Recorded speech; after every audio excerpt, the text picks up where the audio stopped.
Hello, everyone. My name is Dr. Noorhan Abbas. Myself and my colleague, Dr. Luba, is going to present today a presentation, and title is Corpus of Students' Uses of AI Foundation Models to Improve Their Assignment Reports. So first of all, we'd like to introduce ourselves. I'm a teaching fellow at the University of Leeds School of Computing, and I teach jointly with Professor Atwell and Luba the data mining and text analytics module in the online distance learning artificial intelligence program. Over to you, Luba. So, hello, my name is Dr. Luba Pirkova, and I'm a research fellow at the School of Computing at the University of Leeds, as well as one of the instructors on the data mining and text analytics courses that the following research for this presentation actually comes from. So next slide. In order to introduce our research, the focus is on AI technologies and their use in the educational sector.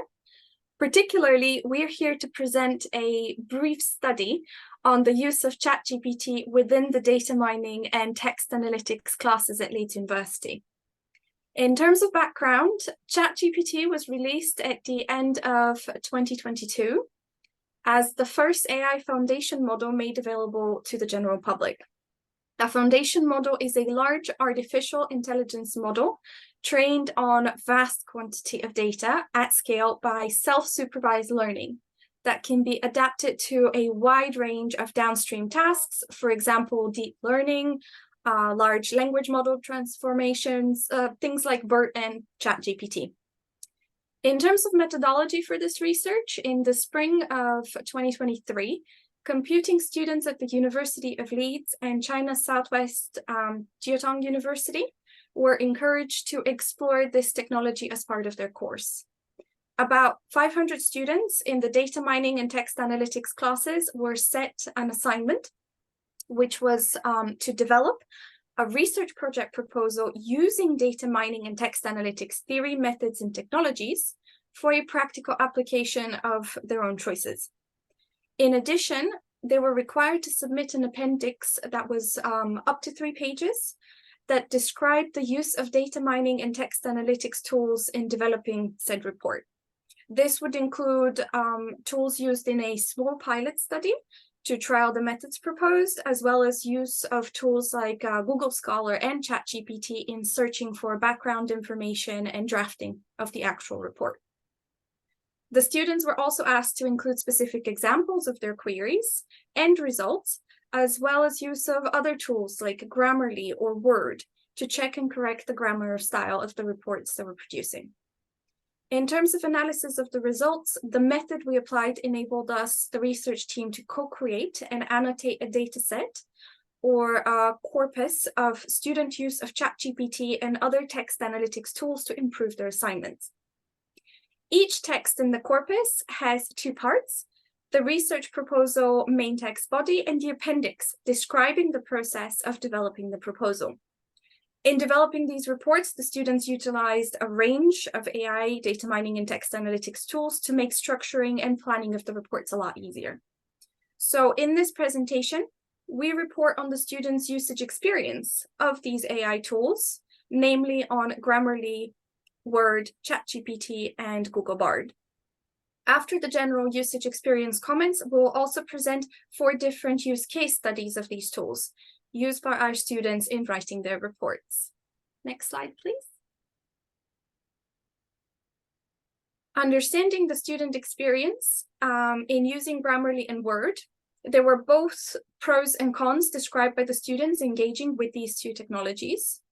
For the pros of using Grammarly and Word, the students stated that these tools helped improve the cohesion and professionalism of the report.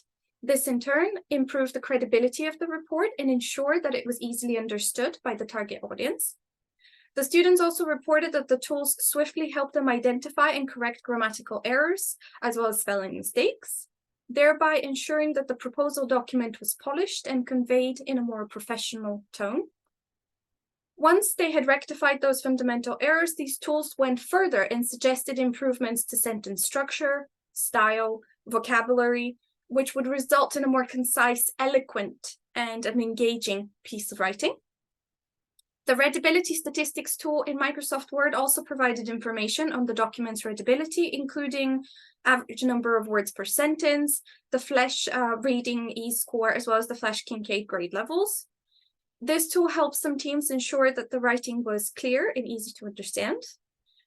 These improvements not only saved them valuable time, usually spent in doing more thorough research or checking, but also allowed them to formulate ideas and convey them much more effectively in their reports.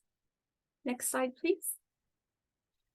The students, however, also noted that there were some limitations to the use of Grammarly and Word.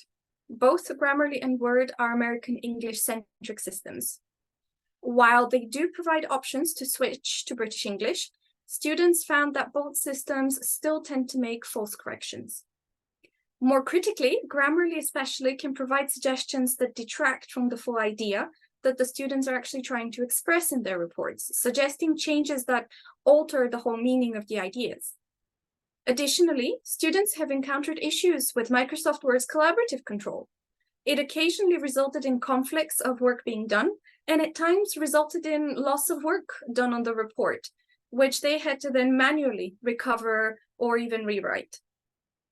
Grammarly and Word struggled to recognize some of the technical jargon as well that was used in this research, which led to false corrections and, in some cases, incorrect suggestions.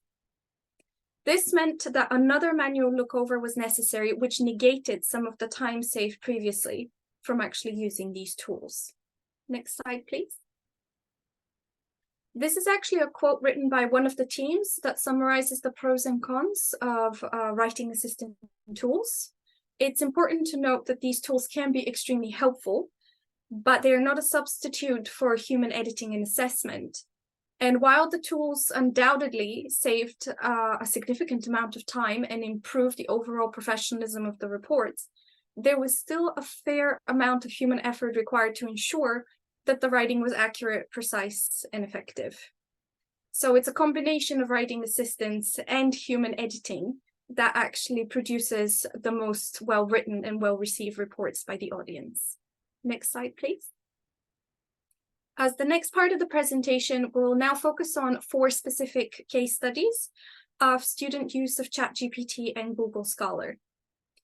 The first case study is titled Detecting Hate Speech and Offensive Language on Reddit. In this case study, the student team used ChatGPT to search for background information and draft the report. And they found that ChatGPT was an incredibly useful tool in the research process, allowing them to gather information, as well as to generate structure for the report much quicker. Therefore, as a summary for these students, ChatGPT was used for generating, confirming, and explaining ideas, as well as part of research and the proposal drafting process. Next slide, please. In this case study, some of the ChatGPT prompts, for example, demonstrate how students use ChatGPT to find the best model that they could use in their project using only a few questions.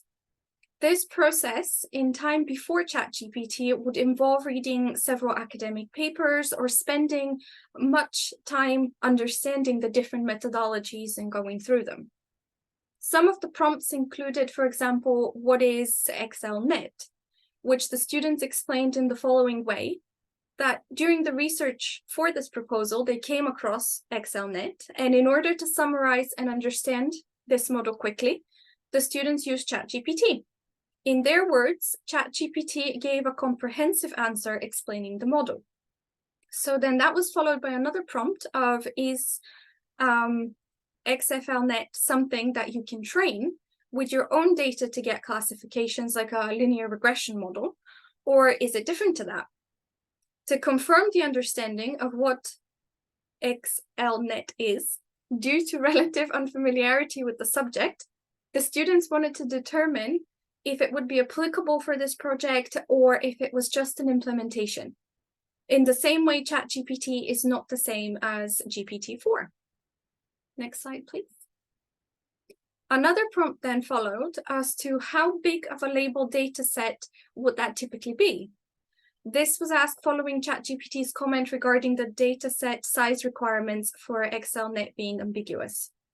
Can you provide a source to back that up? As ChatGPT can be unreliable, the students then wish to independently confirm the claims. ChatGPT quickly responded with a list of sources that the students could independently review, check through, and confirm the validity of the information that was being provided. Please suggest NLP models that are relatively lightweight and are highly accurate at tertiary text classification. After concluding that XLNet was in fact not the most appropriate model for what they were trying to do, the students wanted suggestions for alternative approaches. The query was what ultimately led to the students' conclusion to use Distober instead. Now, these prompts actually show not only what the students asked of ChatGPT, but also illustrate clearly the research process and development that the interaction with the chatbot led to. The responses led to the subsequent prompts and idea development until reaching the final conclusion of which method would be most appropriate for their research purposes and final report. Next slide, please. The students also provided their own evaluation of the benefits and limitations of using Google Scholar and ChatGPT for research purposes. Their evaluation, for example, included comments that ChatGPT proved to be an indispensable tool for conducting research and analysis in our proposal. Its ability to process a vast amount of information quickly and provide unique and adaptive results based on the context provided a significant benefit. This team reported taking full advantage of ChatGPT's extensive range of data sources, which provided them with relevant information that would have been difficult or time-consuming to find through traditional information sources like Google or libraries. Google Scholar provided access to a wide range of scholarly articles and academic resources that are typically difficult or costly to access through alternative means. This facilitated conducting research on the most up-to-date and relevant publications, improving the quality and accuracy of their research and of the proposal that followed. By utilizing both ChatGPT and Google Scholar, this team was able to conduct a comprehensive and thorough research, ensuring that their report was well-informed and quite persuasive. The students also noted that, of course, there are some limitations to using ChatGPT and Google Scholar. ChatGPT relies on algorithms and data inputs to generate responses, which sometimes resulted, as mentioned even earlier, in incomplete or inaccurate information compared to some of the other internet research. Verification and checking was often required. The team had to take into consideration that ChatGPT is limited and biased by the data it trained on, and this sometimes resulted in outdated or incomplete information being provided, which could also negatively impact the accuracy of the research proposals. The results retrieved by Google Scholar were not always comprehensive or up-to-date with some of the other Google search engine results. The team believed that this is because Google Scholar relies on algorithms to search and index academic literature, which sometimes results in some relevant resources being missed. Additionally, not all scholarly articles were freely available to them.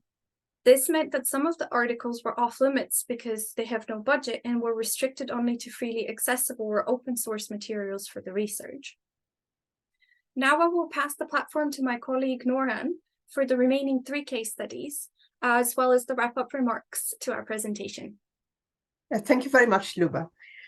So the second use case is titled Analyzing the Standard of Children's Creative Writing for the Purpose of Predicting Academic Ability and Providing Relevant Feedback. So, So the main objective of this project is to create a model that can automatically mark children's creative writing to a professional standard using data mining and text analytics techniques. It should be able to recognize good writing techniques and suggest improvements that could be made to creative writing pieces. So the goal of the project was to create a model that can attribute a mark to a piece of creative writing that's the same as a mark given by a teacher with an error margin of 20%. And they also aim to create a model that can identify aspects of creative writing that are not specified by standardized mark schemes and track the relationship to student grades. Very ambitious group. So they used something called prompt engineering. So this is when we give prompts to large language models. LLMs stand for large language models like ChatGPT and Google Bard. So why did they use prompt engineering? GPTs, or generative pre-trained transformer models, vast applicability stems from its extensive training dataset, as we mentioned before here. However, this project demands specialized expertise. So although GPT can generate specific output styles using natural language prompt, this may result in undesirable output style variations. So prompt engineering, an expanding practice now, offers a more effective approach for refining LLM use cases. This technique entails using prompts to generate and optimize GPT responses iteratively until both user and model reach a satisfactory outcome. Open source resources, such as those shared by communities on platforms like GitHub and the OpenAI Discord, have been indispensable for this project's LLM utilization. So they used prompt engineering in two different ways in this project. The first one was in refining the written research report. So in order to write the report itself, they used prompt engineering. So they used the two prompt style in refining the written research report. So the team employed two prompt styles to refine the research proposal. The first, a dialogue-based prompt, requests the ChatGPT to adopt multiple opposing yet collaborative roles, iteratively generating and refining a prompt according to the report's objectives. The second style implements a formal methodology of questioning to further refine the previously generated prompt. This approach involves querying the ChatGPT to illustrate its understanding of the prompt's directives, seeking user validation for each point until all directives are addressed. Through this technique, the team was able to establish a pre-prompt that aligns the LLM's response style with the project objectives, thereby reducing hallucinations and minimizing GPT token usage. The second way that they used prompt engineering was in analyzing the proposed corpora, the children's creative writing corpora, to extract novel meanings.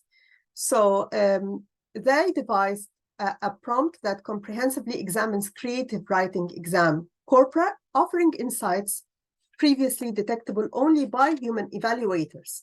So LLMs surpass conventional methods in extracting embedded meanings, enabling the analysis of large-scale domains, such as thematic analysis, text cohesiveness, emotional complexity, and author intentions.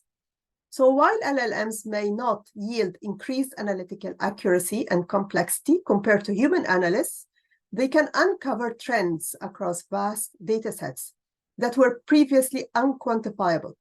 So although GPT does not generate reliable quantitative data independently, it can produce key terms applicable to traditional text analytic tools. Effective prompt engineering can standardize LLM output format, as we will see in a minute. And through proper GPT API usage, the team can automate high-level GPT into lower-level traditional data mining methods, meaning extraction of information. So this process enables a large-scale data analysis on higher-level meaning that computational methods could not previously track. So the team posits that this data could shed light on the evolving attitudes in students' writing during these critical digital development stages, providing important points to consider for researchers, students, and teachers.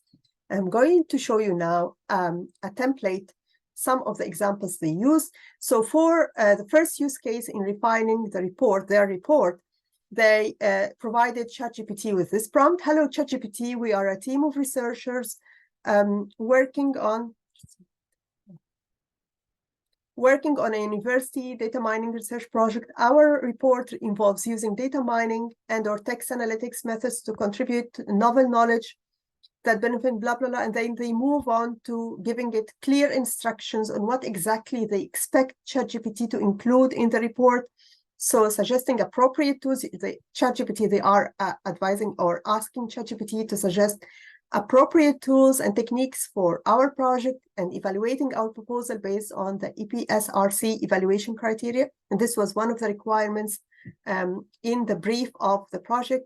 And please provide us with clear and concise responses and use language that's accessible to a diverse audience with varying levels of expertise in data mining and text analytics. They were very specific in what they want ChatGPT to generate. And they went on to specify the output style that ChatGPT should use and how it should organize the content in a clear and concise, logical ways, present your ideas in a coherent order using headings, subheadings, employ complex sentence structure, use a variety of sentence structures. So they really were very detailed in the requirements from ChatGPT, and they went on, even to use transition words and phrases, employ transitional expressions, like however, specifically, for example, to smoothly connect ideas and maintain the flow of the text. And then at the end, the layout, how they expect the report to look like. For the second use case in analyzing the corpora for the children exam corpus, they gave the ChatGPT this prompt. So you are a team helper, an expert literary analyst who is deeply interested in the writer's authenticity, intentions, and attitude towards nuanced thematic exploration. You will be analyzing a student's exam paper using only short words and terms, no complex sentences. The exam paper was taken under exam conditions and the time is 45 minutes. And then they provided ChatGPT with some measures. So measure 1, ChatGPT should look for themes explored in the text. The second one, creativity, depth in the exploration, and so on. So 6 of them, 6 measures that ChatGPT should use. And they went on even to provide more details about each measure. So for instance, M5 should consider the degree to which the writing reflects the student's understanding of emotional depth, complexity. And they provided ChatGPT with more precise information about what the output should look like. Don't output full sentences, instead write bullet points. And this is one of the output format, one of the examples that ChatGPT provided. So it should use this format to output this sample. So for instance, for this exam answer, it gave a measure 2 6 out of 10 because there were unexpected deviation, detail, imagery, and so on. So this one used ChatGPT very smartly, honestly. So and then we move on to the third use case, visual question answering based on a novel Chinese corpus by AI Foundation and data mining tools. So visual question answering, VQA, is an AI learning task that involves both natural language processing and computer vision.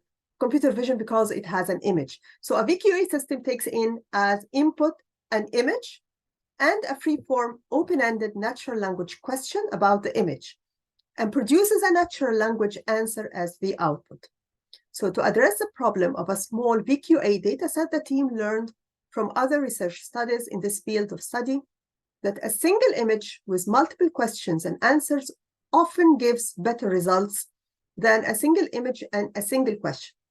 Therefore, the team tried to test the feasibility of this plan by using ChatGPT to expand the number of questions for each image. So since most of the VQA answers are composed of short phrases or single words, this team tried to improve the fluency of the output answers into sentences using the help of ChatGPT. A complete sentence is obtained by feeding ChatGPT with the user's questions and the corresponding answer returned by the VQA model. After that, the final step was to switch them into Chinese. So as we can see here, so they gave ChatGPT how many horses in the picture, and the answer is 2. And the prompt is, help me to generate a complete sentence for the answer. So ChatGPT would respond by, there are 2 horses in the picture. and so on. So they would use it to expand the answers provided for each picture, and at the end, they use it to translate to Chinese. The last use case for today that we are going to present is sentiment analysis for fashion reviews based on language. So this team has recognized that the fashion industry has experienced exponential growth and change in recent years with the rise of online shopping and social media. As a result, fashion reviews have become a crucial source of information for customers who rely on them as a significant factor in purchasing decisions.